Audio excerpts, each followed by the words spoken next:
I'm Anne, co-host of Transparency in Teaching, a part of the Education Podcast Network, just like the show you're listening to now. Shows on the network are individually owned, and opinions expressed may not reflect others. Find other interesting education podcasts at edupodcastnetwork.com.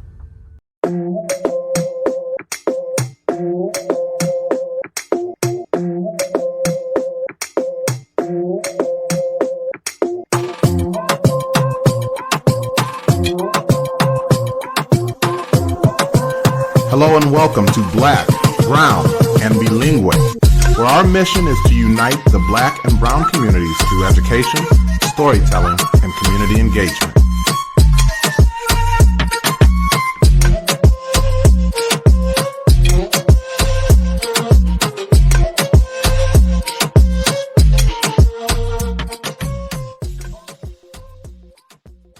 The vision of Black, Brown, and Bilingue is to be part of creating a world in which Black and Brown identities are affirmed, bilingualism and biculturalism are nurtured, and equity is the driving force behind all that we do. Thank you for joining us again today. I am Lisette Jacobson, and I am one of your hosts. And I'm Maurice McDavid. I'm your other host. Men, right, benefit from a world where the men are in charge, even though that world might be against our people as a whole, right? We talked about code switching on a show recently, walking into these spaces where it's more acceptable to speak the way that all of us speak and not to, what was the word you used, Rams? Jive? Oh, talking jive. That's a talking like, jive. Is that That's the an airplane? old, that's an old way of describing basically, yeah. You know what I mean? So it's, again, it's hard to break away from the things that divide us because we've been taught that they are to our benefit. Yeah. I'm going to reference a very current news story. And I was talking with my wife about it this morning, and I was just kind of talking about how this system does still impact all of us, right? There was, unfortunately, it sounds about a week ago, so basically in early January, there was a shooting of a Black male teenager. And the news said they do not believe that it was racially charged because the shooter was also Black. The shooter thought that the Black teenager was breaking into cars, pulled a weapon, discharged the weapon. I think we read 13-year-old lost their life. Mm-hmm. And I pointed out this morning, I said, it is still racially charged. Absolutely. Because even as Black men, we've been taught about one another. Enemy. Yeah. That I'm quicker to trust somebody. It breaks my heart to even say it, y'all. Like I'm say it because it's real. Y'all were referencing tears on the radio the other day, and I'm finna cry on this podcast because it breaks my heart to think that somewhere along the lines had placed in my subconscious that if I saw y'all brothers walking down the street, that my first thought would be something other than, that's my brother. Yeah. Right? Like if it's a dark night and that we may think that way about one another because we have too been programmed. If we allow the program to just run, then we pull a weapon on a 13-year-old kid that looks like us. Yeah. And that's unfortunately, all of us have been impacted by it. We've talked about that on the show. One of the things that I do is I compare situations like that to Africa proper, right? Do Black people just act a certain way, or does this have something to do with Black people in America? I use that to break down stereotypes, for a very long time. And I think in some circles, there is a stereotype that Black men don't take care of our children, when in fact, the opposite is true. We are the extreme opposite is true. Yeah, we are the most involved parents of any race, according to the CDC study in 2014. Which is something that in our circles we kind of knew, but, let media tell it. Every single talking head, pundit, elected officials like, well, Black people need to take care of their kids. Black men need to stay in the, and that's just we needed to trick the welfare system because we needed some more bread, basically, long and short. I mean, it's a lot more nuanced than that, but the marriage rates and all kind of stuff like that people would point to try to, suggest that there's a breakdown in, the Black family structure or anything. When you take that and you compare it to Africa, then you realize, well, wait a minute, this isn't a Black thing because those societies are just fine. This is a societal thing, right? And so I think that when you hold Africa up as a mirror, it really helps you to see how much of what we're fed is true and valid, and how much is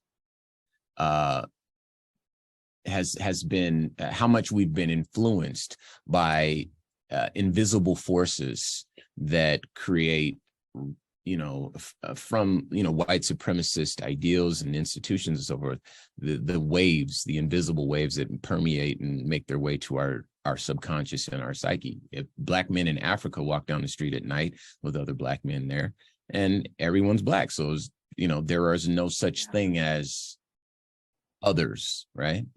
But in this society, we often enough are the others, and funnily enough, we've been taught that about ourselves. And crazily enough, I believe a lot of us are even aware of it. We did an episode, maybe this was a while ago, but we did an episode about what it's like to be a Black man walking down the street where there's a white woman walking down the street, and how terrifying that is, because if that white woman feels a little bit scared, it's curtains for me. So let me walk to the other side of the street so she doesn't have nothing to worry about, because I don't need no funk, right? So even we're taught that we're the bad guy in the story, you know what I mean? And she's, just as, well, not in this society, white women are hardly as culpable as anyone else. The blonder and the younger they are, often enough, they don't really have to deal with any consequences, but you get what I'm saying. So I tend to use Africa as the mirror. Love that. I love that. Yeah, so Maurice and I are educators. In your growing up in school, did you have teachers of color? Did you feel like you were in a diverse setting? How did that impact you? Because the teachers that stood out to me the most happened to be Black, because I never had any Hispanic teachers. And so for me, I knew I wasn't Black, but I knew they weren't white. And so I very easily was able to connect with them, and they became my favorite educators. But then Maurice, on the other hand, didn't have a Black male educator until 21. 21. Yep. He was 21. Wow. And so, what was that schooling experience like for you? For me personally, I had a very, very unique education foundation. I grew up in Detroit, Michigan, where every classmate I had from preschool to high school graduation was Black. Wow. But my teachers were very diverse. I had Black, Asian, Hispanic, and white teachers, male and female, from the very start all the way to the very end. And those teachers worked and lived in the same community as me. So ironically, the only people that I ever interacted with that weren't Black were teachers. But this was from a time where teachers and parents were more on the same page. Yeah. I couldn't come home and badmouth my teacher to my mom. Even if my mom maybe went back up to the school to have whatever conversation she needed to have with the teacher separate from me, in front of me, they were a team. It created a different level of respect for your educators when you knew that your mom and your first grade teacher were a tandem, and you're not about to pull one over on the other one. I see, parents fighting teachers because their kids said, the teacher said this. And I think the way that it's handled sometimes is a bit problematic. But the first time I had classmates or peers that were different or other was college. And that experience is an entirely different story. Rams has heard it many times, but that's when things got really, really interesting for me. Rams, just growing up in Compton, I think was. Yeah. So for me is a little different. My kindergarten teacher, one of the things I remember about her is that we had to call her maestra. Oh, to say buenos dias, maestra, right? So that was the first teacher I can remember having. But yeah, I had a pretty diverse array of teachers, but you know, I mostly grew up in Arizona. So yeah, most of my teachers were not Black. Most of them were either white or to a lesser degree Hispanic. But there were some, you know, so it wasn't, I didn't have but let me say this too. Teachers in the traditional sense, like educational sense, that's one form of teaching. But my background, like my earliest teachers was like my father and my grandmother. You know, I know Q will say his mother. And one thing that we have in common, both Q and I, is his mother is a pastor, and my father was a pastor. That's what his life was. My father was a very educated man, and a profound thinker and a great orator. And I hope that I'm doing right by him, carrying on his tradition.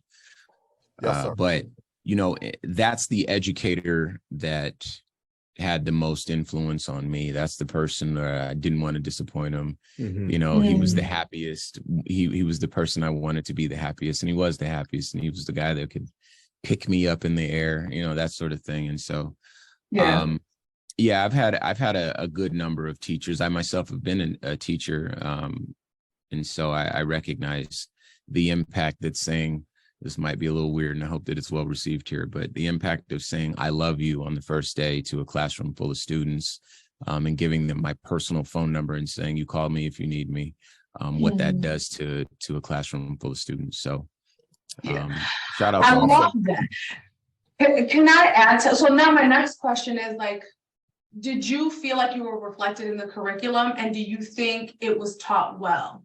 Because I have also a comment that I don't know if it's controversial or not, but like, I don't know how I feel about some of the things we do around Black History Month or what we teach, just Black history in general, because none of us are well equipped. And I even had, you know, Black colleagues who are like, I've had to do so much learning for myself to even be able to do the content any sort of justice, right? Like, Sure.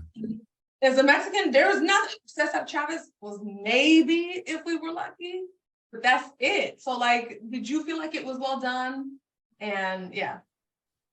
My experience, the life teaching was well done, right? I had teachers who called me son, who developed relationships with my mom, and who I called pops and mom and auntie from very little to this day. They still message me on Facebook. My high school principal follows me on every social media. Aww. Every time Ramses and I do something, she's posting it everywhere because she's so proud, because I'm one of hers to her.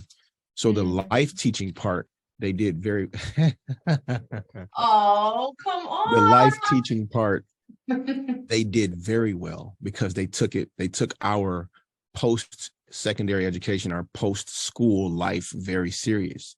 We don't want you to go out and become, because again, I grew up in Detroit. A lot of the stuff that you saw on the news was slanted negative, but it was still true, right? Like I went back to bury classmates my freshman year of college. You know what I mean? Like the stories that you hear in that kind of narrative, part of it is based in fact. It was a very, very dangerous place. But if you meet people from Detroit, there's no prouder people in the world to be from anywhere. There is not. There are no prouder people in the world to be from anywhere than people who grew up in Detroit, Michigan. So my teachers did a very, very good job at the life teaching part. The Black history and the education part, you can only use the tools you have, right? Like white people created the history that they teach in the schools in this country. So it's going to be very, very limited with regards to what you and I get about our culture prior to, you know, immigration to this country, and in our case, you know, the transatlantic slave movement. You know what I mean? Like there's history before that kind of doesn't exist for us. And I have a very kind of embarrassing story I told Ramses. I lived in Spain for a minute, and when I got back, I couldn't wait to tell him this story because no one would feel it more than Ramses. I'm sitting down having dinner with some colleagues in Spain, and one of the guys asked me where I was from. And as usual, I very, very proudly told him Detroit, The motor. you know what I'm saying? The motor, Motown, 7 Mile Road to be specific. You guys saw the movie 8 Mile. I grew up 8 Mile south of 8 Mile, right? Wow. So very, very proudly Detroit, Michigan. And this young man must have been confused because he had no idea what I meant by that response. And he's like, no. Like, where are your parents from? I'm like, oh, Georgia, like Atlanta. My mom's from Macon, like 90 miles south of Atlanta, but I'm still talking about a city in the United States, which has confused this man even more, right? He's shaking his head and he starts to rub his skin. He says, no, where is this from? The most embarrassing moment of my adult life, because I could provide nothing in the way of an answer for him. And that's the truth for most Americans here. Even if you learn about the history of how people from Africa got here, or how Aboriginal people were pushed off of this land, and how all of these states were then created for the benefit of the colonizers that came over, raped, ravaged, pillaged, murdered, and then resettled a land that wasn't theirs and profited heavily from free labor. And, you know, we can go on and on. It leaves you in a very, very troubling space where you can't go back beyond the ancestors that lived here and had their names, their culture, their heritage, and their family stripped away from them. And for a lot of people, I want to say this, and I say it as often as I can, but it's really hard to learn how to be proud of the little bit of history that you have. We do a good job of it, I think. We do a good job of it. We try. Yeah. I think the Black people, we know what it means to be proud of who we are and proud of where we come from. But if you think about it, you recognize straight away, it's glaringly obvious that there is no dignity in, okay, well, if my grandma was a sharecropper, and then her granddad was a slave, and then his mom was a slave, and it was slave. And then they you know, and then it gets a little funny because of the records, and you're like, yeah, and then, you know, your friend Scotty's like, yeah, well, you know, my grandfather came over on the Mayflower, and then, you know, he was in politics, and then we moved to, you know, New England. And there were explorers making all like, these you know, and it's like, man, that's what's up, man. And you're not mad at these people. You're like, man, that's dope, you know. And then they talk to you. It's like, well, yeah, I mean, my dad, he did something that was cool, you know. And outside of that, it's like, you know, it gets real dark real early in the, you know, or I guess real recently. When you go back. So one time teaching a Cesar Chavez lesson, because that's all I knew at the time, 8th grade, and my students literally were sinking in their seats because they were seeing the migrant workers out in the fields. And I asked them, like, you guys are not liking this? And they were like, we don't want to see that. And here I was thinking, you know, I'm going to show them, you know, our contributions, but it was that dignity piece that I hadn't thought about. Mm-hmm. That was everything. And they weren't feeling any sense of pride. And I, you know, Maurice and I have talked about this, that looking back, I'm almost thankful that we were completely invisible from the curriculum, because it wouldn't have been done well.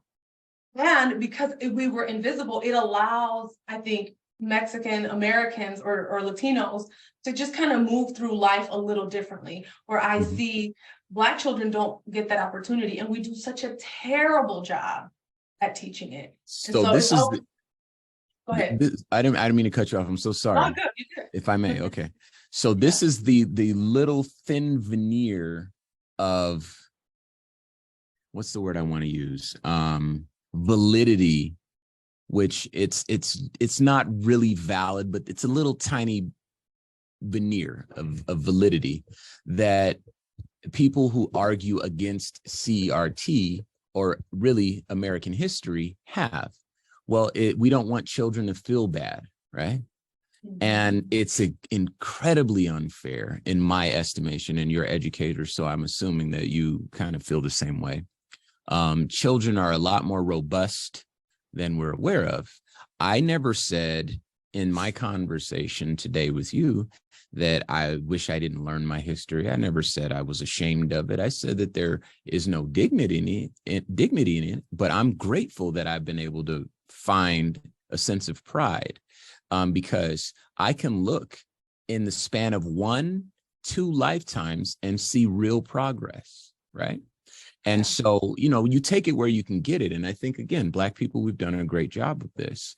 But, you're absolutely right. If it's not taught the right way, yes, absolutely, children can be made to feel embarrassed or, whatever. And, to your point, I've been doing my best, especially since being in this space.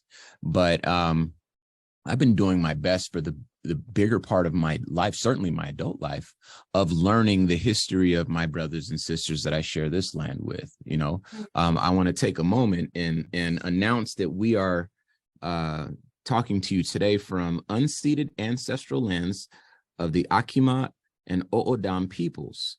And this land that we're on also was not always the United States of America. This once was the United States of Mexico. And so historically, this is the lands of my Hispanic brothers and sisters. With that in mind, I've done my best to learn the richness of their history too, and the profound contributions that they've made to these lands, and the sophisticated societies that they built, the great thinkers, the great explorers, the science and so forth and so on, that the colonialists were able to build on, right? And yes, Spanish settlers came over, and the history is what it is, and now our Mexican brothers and sisters speak Spanish, but when you look at it for what it is, and you can, we could drive and see these monuments, these pyramids, these carvings and that sort of stuff. And then you realize in short order that, yes, this is a lot deeper than migrant workers. These aren't just people who pick strawberries and clean houses and that sort of thing. These are rich people.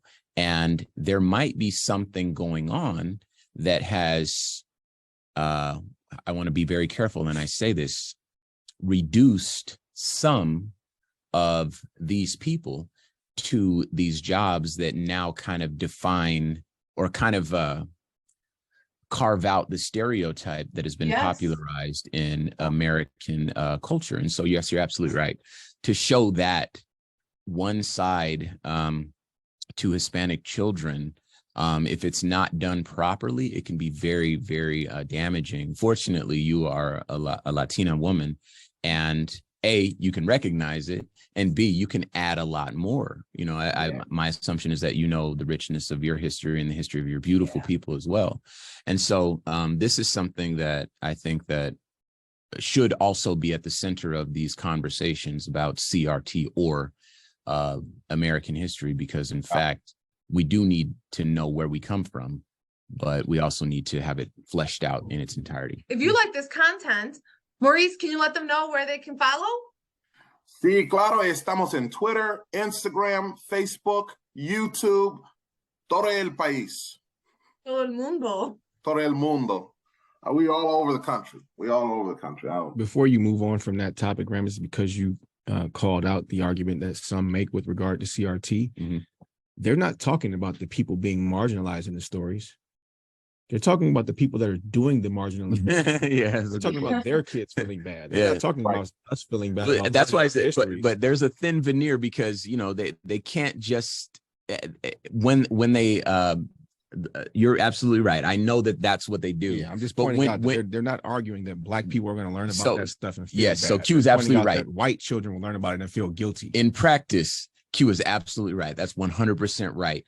When I've seen these conversations with one person in particular, I'll name him Ron DeSantis in Florida, when he's pressed about the issue, what about, Black children and children from other parts of the world that deserve to know their American history as well. That, again, is a part of that thin veneer of, what he says to kind of keep, I guess, his legislation compliant. But the fact is, in practice, you're absolutely right. It's meant to center white children once again, at the expense of everyone else. There's no reason that Black children, brown children should grow up in a world and look around and see everyone that looks like them being poor and thinking this is normal and this is their normal state, and somehow equating it to their value and their sense of self-worth without getting the full story, which is, listen, you belong here. This is where you come from. You're here because of artificial circumstances, influences, factors, etc. And as artificial as they are, they've been constructed and they can be deconstructed. And to give children that knowledge, it separates their reality from their value, in my belief. Yes. Their self-value, right? Hey, so that's it right there. I want to jump in here and do two things. And I know we've kept y'all brothers for a while now. We appreciate it because this has been tremendous conversation. I want to say two things real quick. Number one is I taught middle school American history. And one of the things that I have been intentional about doing is when it came time for conversations of slavery, of segregation, Jim Crow, is we always talked about resistance, right? And I think resistance is such an important piece because it demonstrates, and this is the second thing I want to hit on, is it demonstrates humanity, right? And here's what I mean by that. When we in the past have done episodes and we've talked about some of these just incredibly powerful situations that have happened in the past, sad situations. So we're talking about Mike Brown, and we're talking about whether you saw the image of Mike Brown in a cap and gown, having been a high school graduate on his way to college, or you saw him, you know, in a chain or smoking or something, you know, where they tried to make him out to be some type of criminal.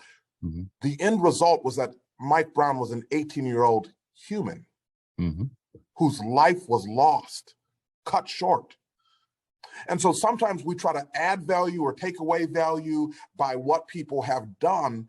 And I want to just come back to this place where we recognize value of just a living being, right? Like this is being, they're a human. And so when I talk about resistance when teaching history, one of the pieces of that is that no human is going to sit around and just take mistreatment. It's unhuman to do that, right? As humans, we find ways to resist, whether it be by spilling the cotton in the cotton field, oh, my bad, or whether it be by having love anyways, having joy anyways, right? And so that's one of the things, when I think about Black history, I here in the Americas, I know that there is so much that we can look at and be sad about, but I also love the resiliency of our people that I think still shines through today. And so I think that is incredibly important. And it leads me to kind of this final question I want to ask you all. I was listening to Reveal, it's a NPR podcast. They were talking about Black Twitter, and they were talking about the potential demise of Black Twitter with Elon Musk taking over. And so they were kind of talking about, though, how Twitter itself was kind of this foundation of the Black Lives Matter movement. Sure. Right? That it started as this hashtag and it moved forward, and that these conversations around Black Lives Matter was not isolating to say that only Black Lives Matter. But we recognize that in comparison to the expression White Lives Matter, and y'all knew where I was going, in comparison to the expression White Lives Matter is very different. So I first heard of you all because they were like, hey, yo, Kanye tried to get White Lives Matter, you know, that was the rumor mill, but that brother couldn't because these two guys own it. Can you just share with us, and I'm sure you've shared the story 100 times since then, but can you share with us just a little bit? And more than just the process, why is that important? Why was that something that was important to you all? I'll speak a little bit about why that was important to us, and I'll let Ram just speak a little more with regard to the process. I was very, very outspoken about our last president. Everything that he represented, I thought was vile, dangerous, and a lot of those things, you know, very, very obviously racist, misogynistic, bigoted. Like these things were very, very obvious. And because I was so outspoken about him, it introduced me to a side of quote unquote friends of mine that I wasn't really prepared to meet, that I didn't know existed even. And I remember, Ramses is very liberal with regards to the block button on social media. Oh yeah. Very, very liberal with regards to the block button. He's found a way to express himself very colorfully with the ways that he can block people. I've never seen anything like his use of the block button. He's really trying to encourage me to be a bit more giving back to our people with the block button. It's effective. So when I would come to him to complain about these things, he's like, bro, block them. But then we started having some deeper conversations, and he realized, like, recently he kind of apologized to me, like, yo, there's one. I now realize the nuance that existed in these spaces with people that you actually care about, being on the other sides of these arguments that seem so flagrantly obvious to be opposed to us and our children and our prosperity and our well-being. And a person whose kids I've held and, who's come to support Ramses and I as DJs and come to events that we've thrown, messaged me one day during that presidency. And, the former president had like retweeted or liked or spoke at something where the message was white power. And this white friend of mine was very confused as to why that upset me or why that triggered me. Like, you guys say black power all the time. What's the difference? And that was like the spark of a conversation that needed to happen, right? White power, very much like white lives matter, was not created to reassure, reaffirm, unite, support, or lift up a group of marginalized people. Right. It was a battle cry to tear down, step on, marginalize, and belittle everyone that wasn't white. Right? So realizing in that moment that this young man really didn't get it. He really didn't understand what was the big deal. I was very much put into that place again. And what's ironic, I don't even know if I've ever said this to Ramses. The first time I was put into that place again was when I saw the post of him and that young lady wearing those shirts in Paris. I actually never seen or heard that term before. I hadn't seen it prior to that. I hadn't. I know that for you it was much different, but the first time I kind of had that what response was when I saw that photo, and it was troubling because I was in the same space again where you guys say that Black lives matter and white lives matter too. And it's like, yeah, sure. But you understand that's not what we're talking about, right? You understand that white people in the United States of America don't need to be reassured, reaffirmed, or reminded that they matter, right? Do you watch television? Do you read anything? And we're not picking teams. It's not an us against them, right? I've heard this metaphor used, and to me, it's one of the most effective. We've heard others that are great, especially with regards to animals. But this one was very, very simply, if your house caught on fire and you called the fire department, they would come to your house and put out the fire at your house. They would not retort to you that all houses matter. It doesn't make any sense. They're going to come put out the fire. Black Lives Matter was born not just out of protest, but out of a need to reaffirm to ourselves and to everyone else that we're worthy of being alive. Like you said, my brother, we're worthy of being alive. That by itself should be enough. It should not matter if I'm a scholar or if I'm poor or if I'm rich or if I'm famous. I should be able to live and breathe. And it's funny because we haven't even argued that we should be able to prosper. We just want to be able to be alive. And even that in this country is controversial. There's real quick. There's something that another one of these like mirrors that I hold up.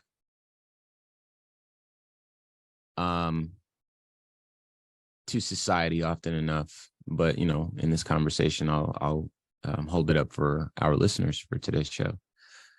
Every time you see a police video, a police interacting with a Black man There's often enough. These are the videos that become popularized, but really any person, any human being, but Black man in particular, because a lot of times, again, we're taught to think criminal. He did it. When they say stop resisting, even if we see on camera that the person is not resisting, it tricks us into thinking, why doesn't he just stop resisting? You know what I mean? So now, next time you see a video, I want you to do me a big favor. This is me, Ramses. I'm talking to you, listening. Do me a favor. Next time you see a video of a police or a group of police interacting with a Black man, use your imagination and imagine, rather than it being a Black man, imagine it being a dog, and then ask yourself, do you feel upset? And then when you inevitably say yes, ask yourself why you didn't feel that way when it was a Black man. And I think that once you do that, you'll start to kind of understand the layers under which you've been buried. And you're not alone. We've all been buried under those layers. And Q and I have had to do some work for some years now to realize our own prejudices against our own people, to recognize that, a lot of truths that are very hard to come to terms with, because you're absolutely right. Somebody's, pepper spraying or tasing a dog for running away. You know what I mean? And, these sorts of things, you realize that anything with a nervous system is going to do one of two things. When it's in panic mode, it's going to fight or it's going to flight, right? And it's going to either run away or it's going to try to fight back. And these are life and death limbic functions of your brain that are there for the purpose of survival. It is a human condition, and it is the condition of every mammal that you've ever seen, everything with a nervous system again. So dogs are a great parallel, because it forces you to ask yourself the question, are dogs more important to us than Black men? And whatever your answer is, you're left to ponder the why. It's a lot to reconcile. Yeah. Yo, that's you to speak about incredible. Yeah. Trademark. Yeah. Can we talk the trademark, please? Sure. So my understanding is that you wanted to just kind of know the process of getting it trademarked or whatever. So we've learned this recently, but the process of getting a trademark is simply, you can do it yourself, but most folks will get a lawyer to file a trademark for you. And how trademarks work is you can own language in certain sectors of commerce, right? So let's say I work in retail and I trademark the name J.C. Penney.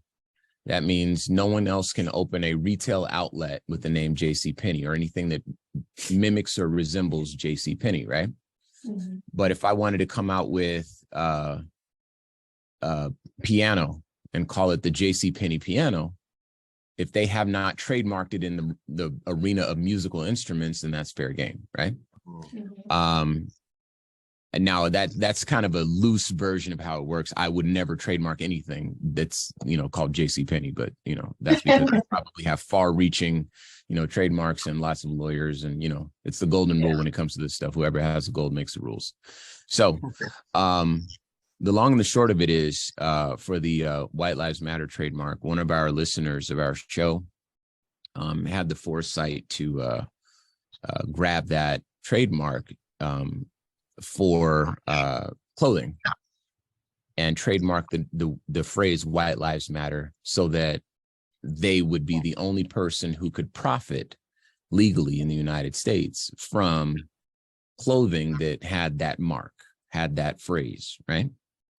And that effectively prevents anyone else from doing it. Now, fortunately, this person who trademarked it had no intentions of profiting from a hateful phrase like that, a phrase that is intended on its face to weaken and erode the momentum of the cry that we've all been crying out for years now, Black Lives Matter, since 2012 when Trayvon Martin was killed.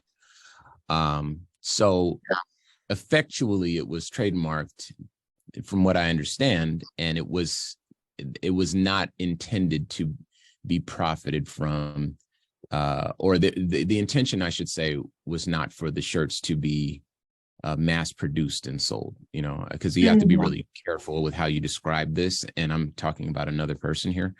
So their intentions, I don't know. Make sure I say that. This person then, when all this stuff started to kind of get a little bit bigger, realized that they weren't in the best position to be the decider of how that mark should be used, and offered to transfer the mark to us. Wow. We've been working in this space. We have obviously a nationally syndicated show where we talk about these issues every week, and this is our only effort, with the exception of the Black Information Network Daily Podcast, which is very similar in texture to what we do on Civic, Cipher, and then of course Q, with Hip Hop Weekly. But this show is very singular in the space that we're in Hip Hop Station and so forth. So this person was a listener. This person decided that we should probably be the people to speak for this mark. We had to sit with that and decide whether or not that was something that was not a simple conversation. So one of the things that Q knew is that, and this is why it was a tough call, is Q knew that no matter what, if we get this mark and do with it what we want to do with it, which is let everybody know, hey, you don't have to worry about that. Hey, we got some points on the board. We got one. This is for us. Cause you got to remember at that time, it was like every 3-4 days, there was something else in the media where, Black people were just kind of taking L's every 2 or 3 days because of what a handful of individuals were doing. Very powerful individuals in this country. And it was very, very hurtful time. So our position was, by doing this, we can get some points on the board. But what I was saying is Q mentioned when we were debating whether or not to do it, that we're forever going to be associated with this mark. And that's heavy. Right now, if you Google White Lives Matter, guess what's the first thing you see? Me and him. You know what I mean? And I think that we've managed to make it into a good thing. It's a good story for anyone that chooses to read it. And of course, it made national, international news. And so everybody who's familiar with the end of that White Lives Matter T-shirt era is acquainted with the story and is vaguely familiar with the two of us. And so it sort of worked out. But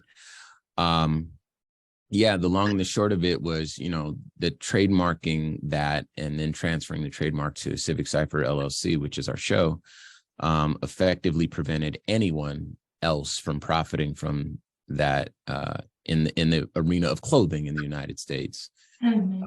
And obviously our intentions with the mark is to make sure that as little shirts are made and worn as possible. Again, we have to be very tricky with the language here, because trademarks, just so everyone knows, you have to use your trademark in commerce in order for it to be valid. Otherwise, it's vulnerable. So technically speaking, we have to use it, but we don't have to be wildly successful, or what wildly successful looks like to some might be very different for us. I think supply chain issues, I think. Yeah, and there's a lot of stuff that could go wrong. So you got the pandemic, you never know what the future we're up holds. against a lot. Yeah, so we're up against. So again, the language here we have to be very careful with, but you know what I'm saying. And so don't forget to tell them about the supply chain issues. Yeah, because those supply chain, man, that's that we're having, man, and these inflation prices. I've heard that they're running low on the W's, and so you could print the rest of the shirt. Yeah, but we could use M's, but they don't really look the same. It's just idealized, you know what I'm saying? And that's not really what was going for anyway. So it really didn't matter. But no, the next step for us, our hope is that in short order, we will be able to share this mark in perpetuity with our people. And we won't get into specifics. Yeah. We can't there's some really exciting things coming, things that we never would have thought were possible. And that's literally just a waiting game for us. And so, stay tuned. The story's not over, and there's going to be some really awesome announcements coming. We have some other things that we're working on besides that mark. And we're grateful for the response, and we're using the response and the momentum to do more work with Civic Cipher, more work in this space, more work with the DEIB, stuff. And, earlier in the call, you mentioned that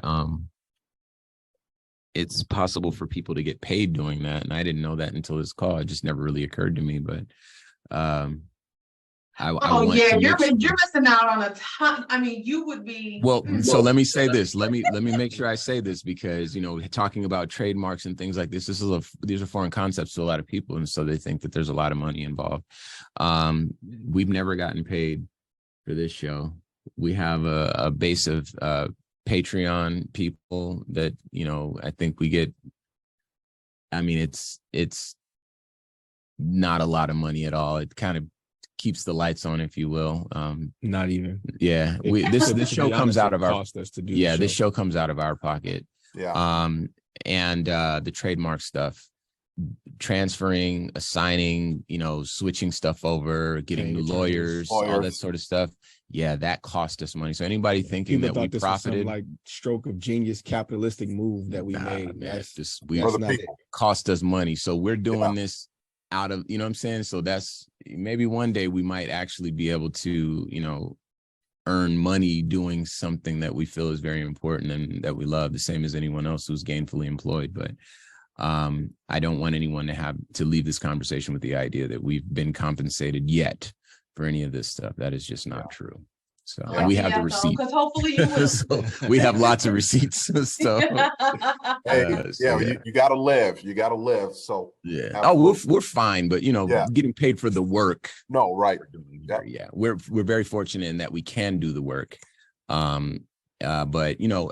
this has not been a for-profit play for us. No, not at all. Right. And anybody that wants to support, if we may, we'll share our details right now. So if anybody wants to support us, you can just go to civiccipher.com. It's the conventional spelling, so no Y, CIVICCIPHER. And you'll see a tab to donate. It's the first or second tab. You can't miss it. We're on Cash App, Venmo, Patreon, any way that you can send money digitally, you can get some money to us. And if that's something that you're not able to do, you can still subscribe. We're on all podcasting platforms. We've gotten a lot of support from iHeartMedia in the podcasting space. So anybody that wants to download and listen and share the content, that goes a long way too, especially if you can't donate. And if that's a bit much, you don't have time, or podcasts aren't your thing, or you can't catch us on a radio station in your city yet, then, we're on social media. You can check us out. I'm at Ramses Ja. Q is I am Q Ward. And either of us, could use a kind word here and there. We do have trolls. We do have people that threaten us. As you guys could imagine, that part of it has not been fun. So anybody that wants to just, drop a kind word here and there, I'm at Ramses Ja on everything. And, the Instagram page is dope. I was just on their Instagram page. It's dope. So check it out. Q's page is dope. Q's page looks like an art gallery.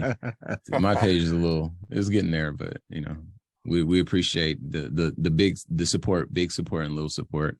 And if any of that stuff is too rich for you, just keep fighting a good fight, man. We'll end up where we're supposed to be. And no matter who you are, if you're listening to my voice today, I want you to know that we are your brothers and we are doing this for you. Even if you don't agree with what we're doing, we love you anyway, and we're going to try our best for you. So yeah. Awesome. Again, hey, we've kept you for a long time. We might have to split this. This might be a 2-part episode. Whatever it is, we so appreciate the incredible conversation today. We appreciate the work that you all are doing. You know, as Lisette and I continue to do the podcast and some of the other things we're doing in the educational space, you know, we're hoping to be able to travel and work with schools across the country. So if we're ever in the Arizona area, please know we're going to hit you up. We're going to buy you Let us know, lunch. please. You know, we're going to take care of you because we appreciate you all giving us your time and energy today. We do have a tradition, that if you were to leave the listener with just one thing as we part today, if there was one thing you wanted the listener to walk away with today, go ahead and drop that on them, and then we will let you go on with your You go first. You know what mine is. Hopefully we'll have you back when you get to share some of the that you guys got going in the works. For sure. I'll make sure that we reach out so you guys know what's going on. But one thing, love, man. You know, Ramses is teaching me this lead with love. A lot of people know our names for something that's contrary to what we believe. So it's still Black Lives Matter.